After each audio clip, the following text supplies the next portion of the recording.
Hello students, welcome to the channel. So our topic for today's discussion is probability distribution. तो बहुत ज़्यादा chaos तो रहता है, समझ में भी नहीं आता है ये टॉपिक, क्योंकि ऑब्वियसली मैथमेटिकल मॉडल्स इसके अंदर यूज़ हो रहे हैं, कैलकुलेशंस यूज़ हो रही हैं. बट अगर इस टॉपिक को भी हम इजी तरीके से समझें तो इतना कोई टफ टॉपिक नहीं है. हमारे सिलेबस में इसके अंदर 3 टाइप के डिस्ट्रीब्यूशन है जो हमें डिस्कस करने हैं: binomial, Poisson and normal distribution. But जब हम डिफरेंट टाइप्स ऑफ डिस्ट्रीब्यूशन पढ़ने वाले हैं, सबसे पहले क्या इंपॉर्टेंट है कि हम ओवरव्यू देख लें कि एक प्रोबेबिलिटी डिस्ट्रीब्यूशन होता क्या है. तो ऑब्वियसली ये टर्म किस टर्म से बनी है? 2 टर्म्स हमने कंबाइन कर दी. क्या क्या? प्रोबेबिलिटी और डिस्ट्रीब्यूशन. प्रोबेबिलिटी आपको पता ही है, कोई चीज किसके ऊपर बेस्ड है?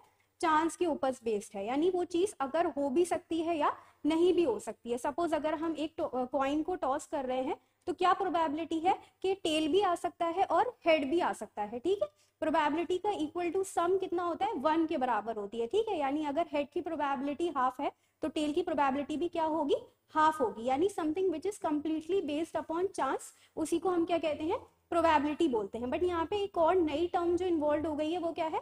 डिस्ट्रीब्यूशन. अच्छा, अगर हम लिटरल टर्म्स में देखें डिस्ट्रीब्यूशन का क्या मतलब होता है? किसी चीज को बांट देना, डिस्ट्रीब्यूट कर देना. कलेक्टिवली अगर आप देखो तो प्रोबेबिलिटी डिस्ट्रीब्यूशन का क्या मतलब है? प्रोबेबिलिटी को डिस्ट्रीब्यूट कर देना. ठीक है, बट डायरेक्ट प्रोबेबिलिटी डिस्ट्रीब्यूशन समझने से पहले कुछ इंपॉर्टेंट टर्म्स हैं जिनको समझना बहुत ज्यादा जरूरी होता है. तो सबसे पहले स्टार्ट करते हैं समझने से रैंडम एक्सपेरिमेंट. ठीक है, एक्सपेरिमेंट का क्या मतलब है? यहाँ पे एक्सपेरिमेंट, सबसे पहले आप ये देखिए, जब भी आप प्रोबेबिलिटी का कंसेप्ट इंट्रोड्यूस कर रहे हो तो वहां पे सारे एक्सपेरिमेंट रैंडमली किए जाते हैं. ठीक है, यानी रैंडम एक्सपेरिमेंट ऐसे एक्सपेरिमेंट्स होते हैं जिनका आउटकम आप पहले से प्रिडिक्ट नहीं कर सकते. ठीक है, सपोज कर लीजिए जैसे हमने अभी कॉइन की एग्जाम्पल ली कि आपको नहीं पता हेड आएगा या फिर टेल आएगा, अनलेस आपका कॉइन क्या है? एक बायस कॉइन है, जहां पे आपने कुछ ऐसी ट्रिक कर ली है कि दोनों साइड ही आपने हेड चिपका लिया या दोनों साइड ही टेल चिपका लिया. तो वो आप ऐसी सिचुएशन को कंसीडर नहीं कर रहे हो. आप क्या देख रहे हो कि आपका कॉइन क्या है? अनबायस है, एक साइड हेड है और एक साइड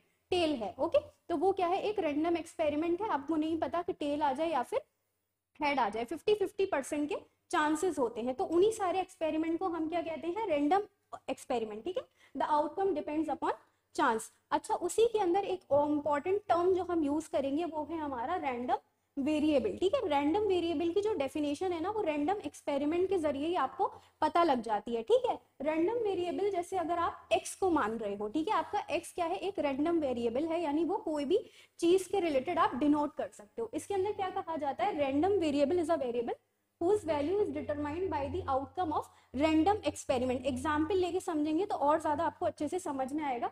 अभी आप ये देखिए कि जब आप एक रैंडम एक्सपेरिमेंट कर रहे हो तो वहां पे x जो होता है आपका एक रैंडम वेरिएबल है. सपोज कर लीजिए अगर आपने कॉइन टॉस किया, ठीक है, आपने कॉइन टॉस किया और आपसे पूछा जा रहा है कि ओके बताइए कि हेड आने की प्रोबेबिलिटी क्या है. तो यहाँ पे x को आपने रैंडम वेरिएबल को क्या माना कि हमें बताइए नंबर ऑफ हेड्स आने की प्रोबेबिलिटी क्या है. तो वही रैंडम वेरिएबल जो किसी में भी आप डिनोट कर सकते हो, कोई भी वैल्यू ले सकते हो. जैसे आप यहाँ पे क्या ले सकते हो? एक डाइस का एग्जाम्पल भी ले सकते हो कि प्रोबेबिलिटी बताइए कि ऑड नंबर आने की प्रोबेबिलिटी क्या है. तो यहाँ पे x क्या बन जाएगा? रैंडम वेरिएबल क्या बन जाएगा? Probability of odd numbers. यानी जो भी आपको फाइंड करना है उसको आप क्या मान रहे हो यहाँ पे?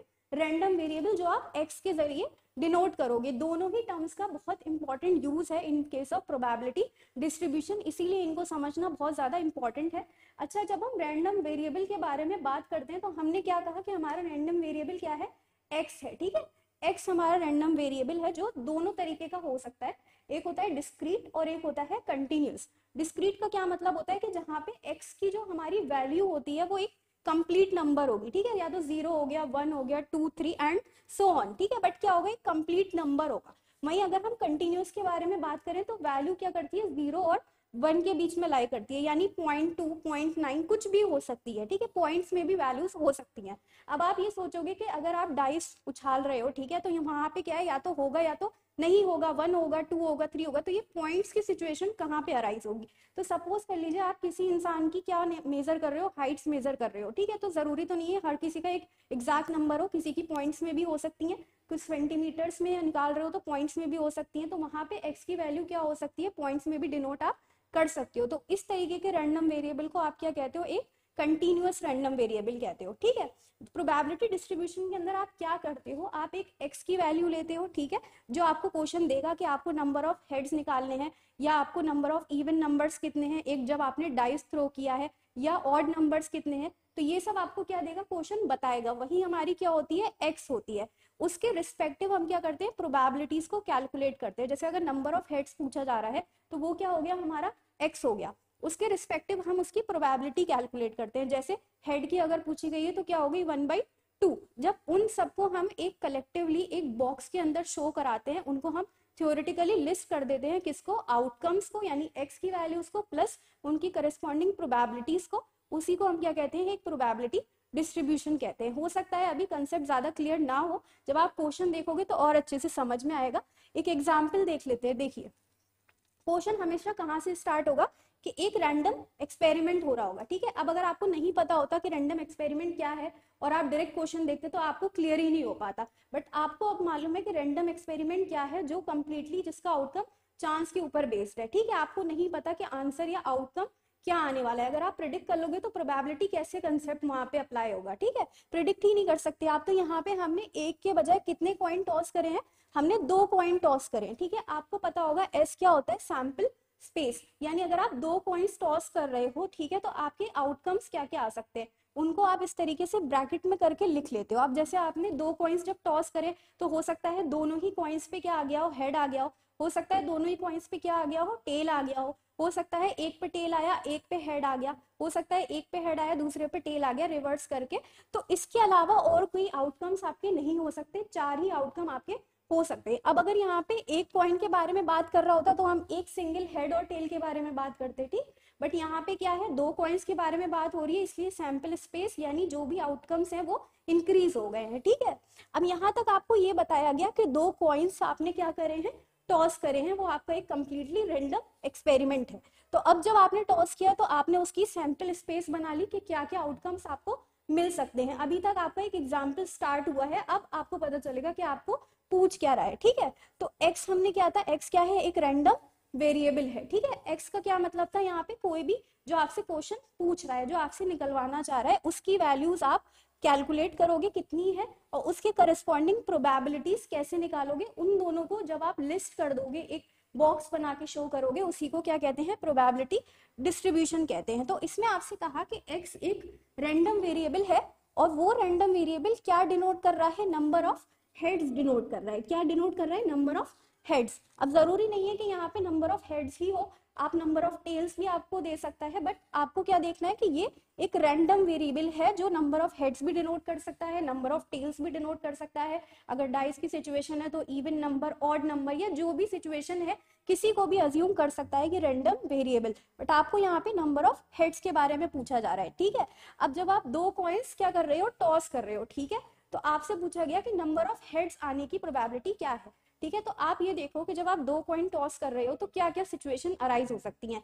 हो सकता है कि दोनों में ही हेड नहीं आया, यानी दोनों में क्या आ गया होगा, टेल आ गया होगा, ठीक है। ऐसी सिचुएशन कितनी बार अराइज हुई थी, एक ही बार अराइज हुई थी, ठीक है। तो क्या मतलब हुआ कि आपकी x की वैल्यू क्या क्या हो सकती है। सबसे पहले आप x की वैल्यू देखो, यानी क्या क्या आपका आउटकम निकल सकता है नंबर ऑफ हेड से रिलेटेड। हो सकता है कि दोनों में ही हेड नहीं आया, तो x का जो वेरिएबल की जो वैल्यू हो सकती है, हो सकता है 0 हो, यानी क्या हो गया होगा, दोनों में ही टेल आ गया होगा, कहीं पे भी हेड नहीं आया, ना तो इस साइड हेड आया है ना दूसरे कॉइन में हेड आया है, सिर्फ और सिर्फ क्या आया है, दोनों में टेल आया है। या फिर क्या हो सकता है कि एक में हेड आ गया हो और दूसरे में टेल आ गया हो, ठीक है। यानी दूसरी x की वैल्यू क्या हो सकती है कि एक हेड आपके पास आ गया हो, यानी x की वैल्यू 1 भी हो सकती है, ठीक।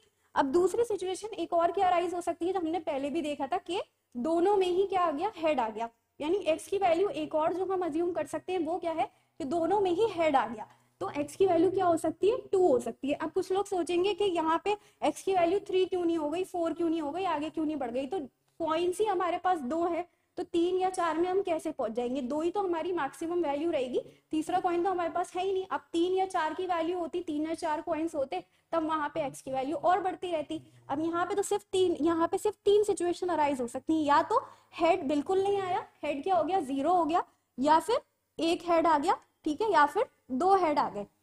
हमने क्या कर ली, ये रैंडम वेरिएबल x की वैल्यूज को शो कर दिया कि x क्या क्या कर सकता है, इन वैल्यूज की शेप ले सकता है, ये एक्स की वैल्यूज हो सकती हैं।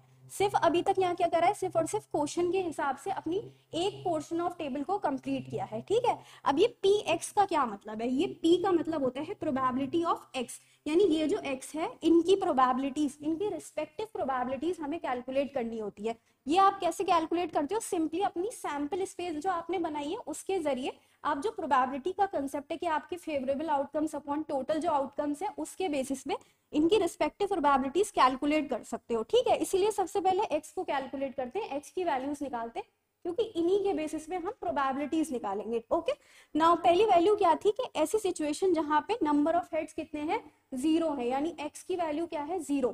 तो ऐसी कितनी सिचुएशन है, सिर्फ एक ही सिचुएशन है, कौन सी, जहां पे टी है, यानी टी की वैल्यू क्या है, यानी दोनों ही पॉइंट्स में क्या आया है, टी आया है, हेड आया ही नहीं है, 0 हेड। तो ऐसी सिचुएशन कितनी है, एक है, तो प्रोबेबिलिटी क्या हो गई, यानी जो आप आउटकम है कितना है, 1 डिवाइडेड बाय आपके टोटल आउटकम्स कितने हैं, 4, 1 2 3 4, सैंपल स्पेस में कितने आइटम्स है, आउटकम्स है 4 है, तो टोटल से आपने डिवाइड कर दिया। अब ये आपका एक पार्ट हो गया। अब आप ऐसे ही दूसरे पे चलो, कौन कौन सी ऐसी सिचुएशन है जहां पे हेड कितने हैं, 1 है, ठीक है, यानी एक हेड तो होना ही चाहिए, दो भी हो सकते हैं, एक तो होना ही चाहिए। तो यहाँ पे क्या है, ये आपका एक तो हेड टेल है, और ये क्या है, आपका टेल हेड है, ये टेल है, और यहाँ पे क्या है, हेड है। अब आपसे पूछ रहा है उसके अंदर क्या होना चाहिए, एक हेड होना चाहिए।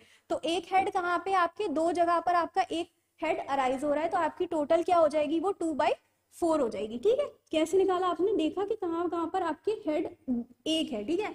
तो एक हेड या तो आपका हेड टेल में है या फिर कहाँ पर है, टेल हेड में है। बाकी तो आपका एक में क्या है, हेड है ही नहीं, और एक में क्या है, 2 हेड्स हैं, ठीक। तो नेक्स्ट सिचुएशन क्या है, ये वाली है, यानी 2 हेड्स कहाँ पर हैं, तो 2 हेड्स कहाँ हैं, आपके एक ही जगह है। जैसे यहाँ पे क्या था कि 0 हेड की सिचुएशन भी एक थी, 2 हेड की सिचुएशन भी क्या है, एक ही है, ऑब्वियसली, क्योंकि दोनों हेड एक ही बार तो आएंगे। जब आपने दोनों पॉइंट्स को टॉस किया तो दोनों साइड हेड हेड आ गया, ठीक। तो उसकी सिचुएशन कितनी है, ये हो गई आपकी 1/4। तो आपने क्या करा, वैल्यूज थी, यानी एक तरीके से समझ लीजिए ये क्वेश्चन टाइप था कि आपकी ये बताइए probability of getting no head, probability of getting 1 head, probability of getting 2 heads, ठीक। ये एक तरीके से जैसे आपके प्रोबेबिलिटी के क्वेश्चंस होते थे, वही है कि x की वैल्यू 0 है तब उसकी प्रोबेबिलिटी कितनी है, x की वैल्यू 1 है तो प्रोबेबिलिटी कितनी है, x की वैल्यू 2 है तो प्रोबेबिलिटी कितनी है। तो हमने दोनों वैल्यूज को फिल कर लिया, करस्पॉन्डिंग प्रोबेबिलिटीज कैलकुलेट कर ली। तो ये x क्या था, हमारा रैंडम वेरिएबल था। टॉसिंग ऑफ अ कॉइन हमारा क्या था, एक रैंडम एक्सपेरिमेंट था। जब हमने उनको एक टेबल में शो कर दिया इस तरीके से अप्रोप्रिएटली, बॉक्स में उनके आउटकम्स और प्रोबेबिलिटीज को कलेक्टिवली शो करा दिया, उसी को हम क्या कहते हैं, प्रोबेबिलिटी डिस्ट्रीब्यूशन। और एग्जाम्पल देखते हैं ताकि आपको और ज्यादा अच्छे से समझ में आए। तो अब एक और एग्जाम्पल देख के समझते हैं कि और इस कंसेप्ट में क्या है। ओके, तो पहले हम एक सिंपल, जैसे हमने अभी कंसेप्ट पढ़ा है, बस यहाँ पे हम क्या कर रहे हैं, एक किसकी एग्जाम्पल ले रहे हैं, एक डाई की एग्जाम्पल ले रहे हैं। पहले हमने क्या समझा था, एक कॉइन को हम टॉस कर रहे थे, उसके रिलेटेड हमने एक प्रोबेबिलिटी डिस्ट्रीब्यूशन फॉर्म किया था। वैसे ही जरूरी नहीं है कि सिर्फ और सिर्फ कॉइन की ही बात हो, आप डाई से रिलेटेड भी सेम प्रोबेबिलिटी डिस्ट्रीब्यूशन उसी कंसेप्ट के बेसिस पे आप कर सकते हो। बस क्या होगा, आपकी सैंपल स्पेस चेंज हो जाएगी और ऑब्वियसली आपका डिस्ट्रीब्यूशन चेंज हो जाएगा on the basis of variable and the probability जो आपने कैलकुलेट करी होगी। तो ये क्वेश्चन देख लेते हैं, इसके अंदर क्या कह रहा है कि आपका एक रैंडम एक्सपेरिमेंट किया गया है। ऑब्वियसली वो एक्सपेरिमेंट जिसकी आउटकम आप पहले से प्रिडिक्ट नहीं कर सकते हो, कंप्लीटली बेस्ड ऑन चांस है। अब उसके बाद क्या हुआ, रैंडम एक्सपेरिमेंट क्या है, एक आपने डाई को टॉस किया है। और डाई का क्या मतलब है, एक, ठीक है, एक ही डाइस को आपने क्या करा है, टॉस करा है, ठीक है। आप 2 को भी कर सकते थे, 3 को भी कर सकते थे, उसमें क्या होता है, आपकी जो सैंपल स्पेस थी वो चेंज हो जाती। बट हमने क्या करा है, एक ही डाइस को क्या करा है, रोल किया है। एक ही डाई हमने जब टॉस किया तो क्या हुआ, हमारी सैंपल स्पेस क्या बन गई, या तो उस पर 1 आया हो, या 2 आया हो, या 3 या 4 या 5 या 6। अब 0 तो आ नहीं जाएगा, डाई में 0 तो होता नहीं है, ठीक है। तो क्या होगा, या तो 1 होगा, या तो 2 या 3 4 5 6 होगा। 6 तक नंबर होते हैं, तो उनमें से कोई भी वैल्यू आपकी अराइज हो सकती है। तो ये हमने क्या बना ली, सैंपल स्पेस बना ली। अब ये रैंडम है क्योंकि हमें नहीं पता 2 आएगा 3 आएगा, कोई भी वैल्यू अराइज हो सकती है, ठीक है। अब हमसे क्या कहा गया कि हमें x यानी रैंडम वेरिएबल क्या मानना है, यानी हमें किसके करस्पॉन्डिंग प्रोबेबिलिटी कैलकुलेट करनी है, number of even numbers. Even numbers जैसे आपका देखो क्या होगा यहाँ पे, जैसे आपका 2 4 6, यहाँ पे क्या पूछ रहा है कि आपका जब आपने डाई क्या करा, फेंका, तो आपको ये पूछ रहा है कि आप ये प्रोबेबिलिटी डिस्ट्रीब्यूशन बना दीजिए कि वो क्या है, इवन नंबर्स हैं, ठीक। अब 2 सिचुएशन हो सकती है, आपने जब डाई फेंका या तो इवन नंबर आया या फिर नहीं आया। ठीक है, दो ही सिचुएशन हो सकती है और कोई बीच की तो सिचुएशन है नहीं, या तो आएगा या तो नहीं आएगा। यानी एक्स की वैल्यू क्या क्या हो सकती है, या तो 0 या फिर 1। 2 क्यों नहीं हो सकती, क्योंकि दो डाई तो आपने फेंके नहीं है, एक ही डाई तो फेंका है। तो जब आपने एक डाई फेंका, हो सकता है उस पर इवन नंबर नहीं आया, यानी एक्स की वैल्यू वहां पे क्या हो गई होगी, 0 हो गई होगी। या फिर जब आपने डाई फेंका तो इवन नंबर आ गया, तो उसकी वैल्यू आप एक्स की क्या अज्यूम हो गई, 1। ठीक है, 2 क्यों नहीं है वो समझ में आ गया। पहले 2 तक इसलिए हम पहुंच गए थे क्योंकि हम कितनी की बात कर रहे थे, 2 कॉइन्स की बात कर रहे थे। तो या तो 0 हेड आ रहा था या तो 1 हेड आ रहा था, या फिर दोनों पे ही हेड आ रहा था। अब एक ही डाई है तो यहाँ पे क्या होगा, या तो इवन नंबर आया होगा या फिर नहीं आया होगा। ठीक, एक्स की वैल्यूज हमारी रख गई। अब दूसरा हमें क्या करना होता है, उसके करस्पॉन्डिंग प्रोबेबिलिटीज को कैलकुलेट करना होता है। देखिए, हमें प्रोबेबिलिटी निकालनी है कि हमारी डाई पे इवन नंबर नहीं आया। ओके, इवन नंबर नहीं आया तो कौन सा नंबर आया होगा, ऑड नंबर आया होगा। ठीक, अब इन 1 से लेके 6 तक में ऑड नंबर कितने हो जाएंगे आपके, 3 हो जाएंगे ऑब्वियसली, 1 2 3। ठीक है, 3 हो गए आपके, यानी ऊपर आपका कितना आ गया, 3 आ गया, डिवाइडेड बाई आपकी टोटल आउटकम्स, यानी टोटल कितनी वैल्यूज आ सकती हैं, 6।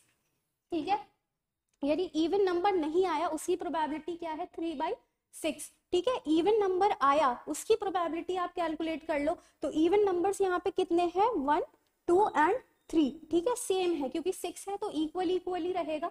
ठीक है, या तो इवन नंबर आया या फिर इवन नंबर नहीं आया। तो नहीं आने की भी प्रोबेबिलिटी 3/6 हो गई, और इवन नंबर आया उसकी भी प्रोबेबिलिटी क्या हो गई, 3/6। कैसे 3/6 हो गई, क्योंकि इवन नंबर ही कितने हैं, 3/6। इवन नंबर ही कितने हैं, 3 है, और ऑड नंबर ही कितने हैं, 3 है। यानी दोनों ही सिचुएशन में 1/2 हमारी प्रोबेबिलिटी आ गई। जब आपने इसको इस तरीके से टेबल में शो कर दिया, वही आपका क्या कहलाएगा, प्रोबेबिलिटी डिस्ट्रीब्यूशन। तो इस तरीके से आपको कोई भी केस गिवन हो, आपको सिर्फ क्या करना है, एक्स क्या करना है आपको, let X be a random variable which denotes the number of even numbers. ठीक है, ये आपको दे देगा कि आपको किसके रिलेटेड बात करनी है। उसी को आप एक स्टेटमेंट के तौर पे लिख दोगे कि आप एक्स एक रैंडम वेरिएबल है जो क्या डिनोट कर रहा है, नंबर ऑफ इवन नंबर्स। पहले एक्स क्या डिनोट कर रहा था, नंबर ऑफ हेड्स। ऐसे ही कोई भी सिचुएशन में एक्स क्या कर सकता है, डिनोट कर सकता है कोई भी सिचुएशन। ठीक, बस आपको वहां पे शो करना होगा कि एक्स आपका क्या डिनोट कर रहा है। ठीक, उसी के रिलेटेड आपको एक एक करके उनकी करस्पॉन्डिंग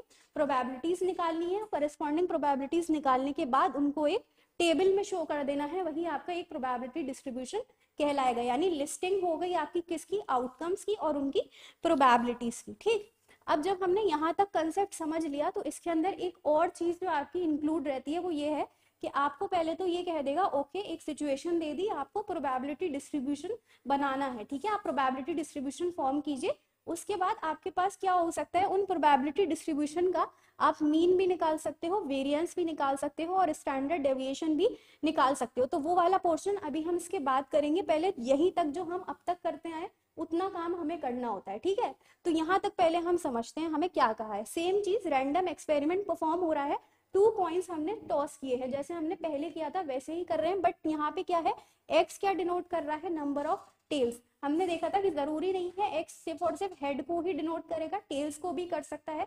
जैसा क्वेश्चन कहेगा हमें सिर्फ और सिर्फ वही लिख देना है कि let X be a random variable which denotes the number of tails. जब यहाँ पे टेल लिखा हुआ है तो आपको ये समझ में आ जाना चाहिए कि अब किसकी प्रोबेबिलिटी निकालने को कह रहा है, टेल्स की प्रोबेबिलिटी निकालने को कह रहा है। अब जब यहाँ पे एक्स इवन नंबर्स थे तो इवन नंबर की प्रोबेबिलिटी निकालनी है। जब यहाँ पे टेल्स है तो किसकी प्रोबेबिलिटी निकालनी है, टेल्स की प्रोबेबिलिटी निकालनी है। ठीक है, अब वही चीज आपने सैंपल स्पेस से ये देखना है कि क्या क्या सिचुएशन अराइज हो सकती है। जब आपने 2 कॉइन्स को उछाला तो हो सकता है एक भी टेल नहीं आया, हो सकता है एक टेल आ गया, या हो सकता है दोनों ही कॉइन्स जो हमने उछाले हैं दोनों में ही टेल आ गया। यानी एक्स कितनी वैल्यूज अज्यूम कर सकता है, 3, दैट इज 0, एक भी टेल नहीं आया, या फिर एक टेल आ गया, या फिर 2 टेल आ गए। ठीक है, अब 2 से ज्यादा टेल क्यों नहीं आएंगे, क्योंकि कॉइन ही 2 है। ठीक है, तो तीसरा कहाँ से लेकर आएंगे हम, टेल 2 ही तो आएंगे। तो या तो 0 आएगा या 1 आएगा या फिर 2 आएगा। अब सेम चीज हम प्रोबेबिलिटीज कैलकुलेट करेंगे जैसे हमने हेड के केस में करी थी। ठीक है, तो 0 टेल होगा, उसकी प्रोबेबिलिटी कितनी है, ठीक है 0 टेल होगा, यानी दोनों में क्या हो रहा होगा, हेड हो रहा होगा। ठीक है, जब टेल नहीं है तो दोनों में क्या हो रहा होगा, ऑब्वियसली हेड होगा। तो ऐसी सिचुएशन कहाँ अराइज हो रही है, एक ही जगह अराइज हो रही है जहां पे टेल नहीं है, तो वो क्या हो जाएगा 1/4, इसकी प्रोबेबिलिटी हो गई 0 टेल की। अब दूसरा अगर मैं बात करूं, ऐसी सिचुएशन जहां पे एक टेल हो, ठीक है, एक टेल कहाँ कहाँ पर है, एक तो यहाँ पर है और एक यहाँ पर है, तो इसकी प्रोबेबिलिटी क्या हो गई 2/4। 2/4। ठीक, अब कह रहा है दोनों ही टेल हो तो उसकी सिचुएशन क्या है, 1/4। ठीक है, तो ये जैसे हमने पहले एक प्रोबेबिलिटी डिस्ट्रीब्यूशन हेड से रिलेटेड बनाया था, वैसे ही हमने टेल से रिलेटेड बना लिया। सेम ही आया है क्योंकि इक्वली प्रोबेबिलिटीज चलती हैं हेड की और टेल की।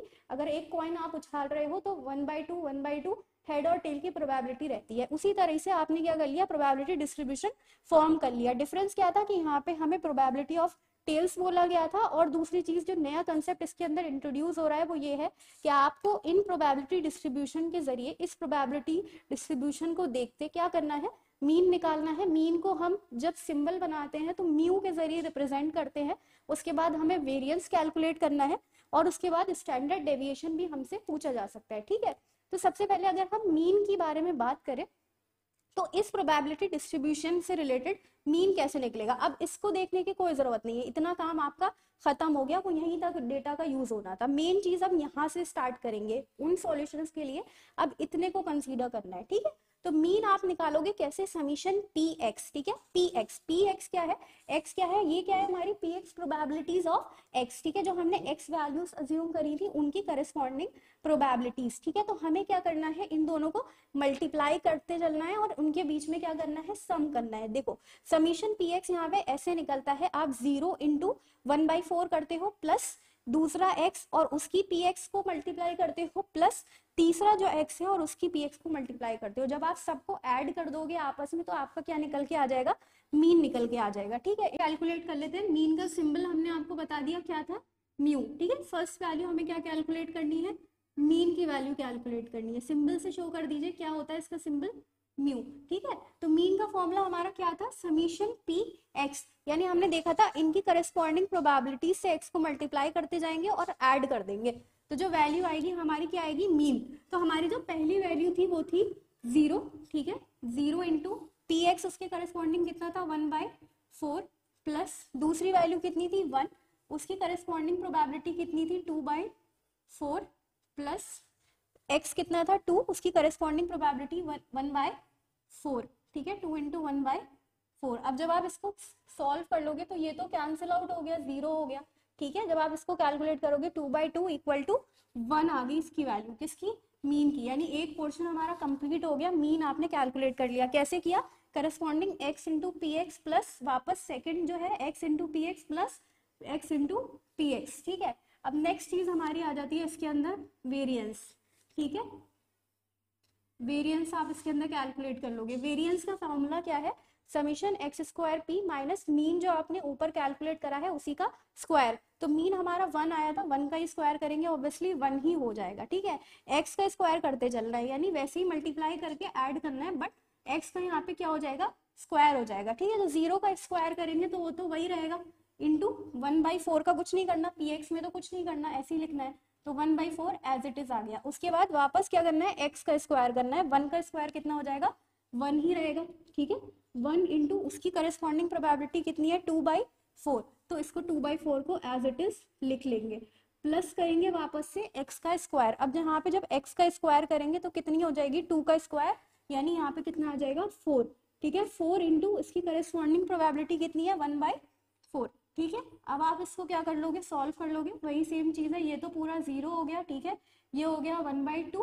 ठीक है, और ये 4 कैंसिल आउट हो गया, तो ये वैल्यू कितनी आ गई 1/2, यानी हमने मीन भी निकाल लिया और हमने वेरिएंस भी कैलकुलेट कर लिया। एक चीज और है, स्टैंडर्ड डेविएशन सबसे सिंपल है कि जो आपने वेरिएंस कैलकुलेट करा है उसी का क्या कर दो, अंडर रूट कर दो, तो आपकी स्टैंडर्ड डेविएशन आ जाएगी। क्यों, क्योंकि स्टैंडर्ड डेविएशन क्या होता है, स्क्वायर रूट ऑफ वेरिएंस। ठीक है, तो ये जो 1/2 आया है इसी का क्या कर देंगे, रूट निकाल देंगे। ठीक, इसी का क्या कर देंगे, रूट निकाल देंगे, तो आपकी स्टैंडर्ड डेविएशन की वैल्यू आ जाएगी।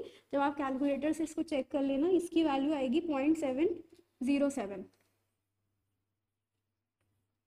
सिंपल, सबसे ज्यादा यही है स्टैंडर्ड डेविएशन, उसमें तो कैलकुलेट भी करना है, इसमें क्या करना है, सीधे सीधे स्क्वायर रूट कर देना है वेरिएंस का। वेरिएंस कितना आया था 1/2, उसी का स्क्वायर रूट कर दिया, वैल्यू कितनी आ गई 0.707। यानी यहाँ तक का जो काम था ये तो सेम काम था जो हम अब तक समझते आए थे कि कैसे करना है। इस क्वेश्चन के अंदर जो नई चीज आई वो ये है कि आप इससे रिलेटेड मीन, वेरिएंस और स्टैंडर्ड डेविएशन भी कैलकुलेट कर सकते हो। तो आपने मीन कैसे निकाल लिया, x को मल्टीप्लाई किया उसकी करस्पॉन्डिंग प्रोबेबिलिटीज के साथ और सबको ऐड कर दिया। वेरिएंस को कैसे करा, x का स्क्वायर लिया, करस्पॉन्डिंग प्रोबेबिलिटीज से मल्टीप्लाई किया, सबको ऐड कर दिया। स्टैंडर्ड डेविएशन कैसे किया, स्टैंडर्ड डेविएशन का वो सिंबल है और स्टैंडर्ड डेविएशन कैसे कैलकुलेट हुआ, वेरिएंस का स्क्वायर रूट करके, ठीक है। तो वैल्यू कितनी आ गई 0.707। So that was all about the introduction of probability distribution. अगर ये नहीं समझते तो आगे के जो कंसेप्ट है, जो मेजर टाइप्स ऑफ डिस्ट्रीब्यूशन है, वो समझ में नहीं आते। In the next video we will begin with the binomial distribution. I hope आपको समझ में आया होगा। Please like the video and subscribe to the channel.